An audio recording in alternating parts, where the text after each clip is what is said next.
जैन धर्म के प्रथम तीर्थकर कौन थे? तो ऋषभदेव थे, जिसे ऋषभनाथ के नाम से भी जाना जाता है। जैन धर्म के 23वें तीर्थकर कौन थे? तो पार्श्वनाथ थे। कौन थे? पार्श्वनाथ थे। जैन धर्म के 23वें तीर्थकर कौन थे? तो पार्श्वनाथ थे। जैन धर्म के 24वें तीर्थकर कौन थे? तो महावीर स्वामी थे। कौन थे? महावीर स्वामी थे। जैन धर्म के 24वें तीर्थकर कौन थे? तो महावीर स्वामी थे।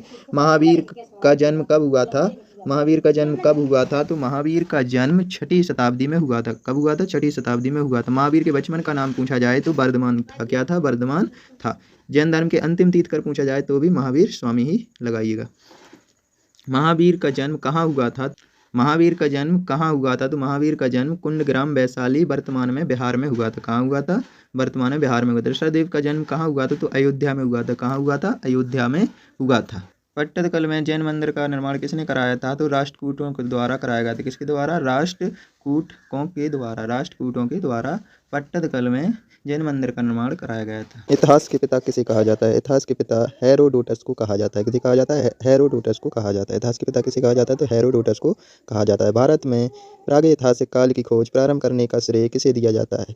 तो डॉक्टर प्राइम रोज को दिया जाता है। भारत में प्रागैतिहासिक खोज प्रारंभ करने का श्रेय किसे दिया जाता है? तो डॉक्टर प्राइम रोज को दिया जाता है। ब्राह्मी लिपि को सर्वप्रथम किस विद्वान ने पढ़ा था? ब्राह्मी लिपि को सर्वप्रथम किस विद्वान ने पढ़ा था? तो जेम्स प्रिंसेप ने पढ़ा था। किसने पढ़ा था? जेम्स प्रिंसेप ने पढ़ा था। कब पढ़ा था? तो 1837 ईस्वी में पढ़ा था। कब पढ़ा था? 1837 ईस्वी में पढ़ा था। भारत के प्राचीनतम ग्रंथ वेदों का संकलन कर्ता किसे माना जाता है? भारत के प्राचीनतम ग्रंथ वेदों का संकलन कर्ता किसे माना जाता है? तो महर्षि कृष्ण द्वैपायन देव व्यास को माना जाता है। किसे माना जाता है? तो देव व्यास को माना जाता है। जैन धर्म का प्रारंभिक इतिहास किस ग्रंथ से प्राप्त होता है? जैन धर्म का प्रारंभिक इतिहास किस ग्रंथ से प्राप्त होता है? तो कल्पसूत्र से प्राप्त होता है। जैन धर्म का प्रारंभिक इतिहास किस ग्रंथ से प्राप्त होता है? तो कल्पसूत्र से प्राप्त होता है। पौराणिक मान्यता के अनुसार भारत के प्राचीनतम राजा कौन थे? पौराणिक मान्यता के अनुसार भारत के प्राचीनतम राजा कौन थे? तो वैवस्वत मनु थे। कौन थे? वैवस्वत मनु, जिसे मनु कह सकते हो आप। वायु पुराण में किस वंश का उल्लेख मिलता है? वायु पुराण में किस वंश का उल्लेख मिलता है? तो गुप्त वंश का उल्लेख मिलता है। गुप्त वंश की स्थापना किसने की थी? तो श्रीगुप्त ने की थी। किसने की थी? श्रीगुप्त ने की थी। चाणक्य के अर्थशास्त्र से किस वंश के इतिहास की जानकारी मिलती है? तो चाणक्य किसके गुरु थे? चाणक्य गुरु थे चंद्रगुप्त मौर्य के, जिन्होंने चंद्रगुप्त मौर्य को राजा बनाया था अपनी प्रतिज्ञा के अनुसार। तो चाणक्य के अर्थशास्त्र में किस वंश का उल्लेख मिलता है? तो मौर्य वंश का उल्लेख मिलता है।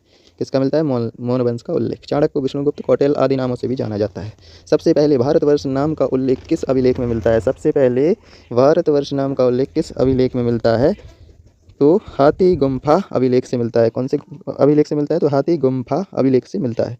प्राचीन भारत का सर्वप्रथम सुनियोजित इतिहास किसने तैयार किया था? प्राचीन भारत का सुनियोजित इतिहास किसने तैयार किया था? सबसे पहले सुनियोजित इतिहास तो B.A. स्मिथ ने किया था। किसने? प्राचीन भारत का सर्वप्रथम सुनियोजित इतिहास किसने तैयार किया था? तो B.A. स्मिथ ने किया था। किसने? B.A. स्मिथ ने किया था।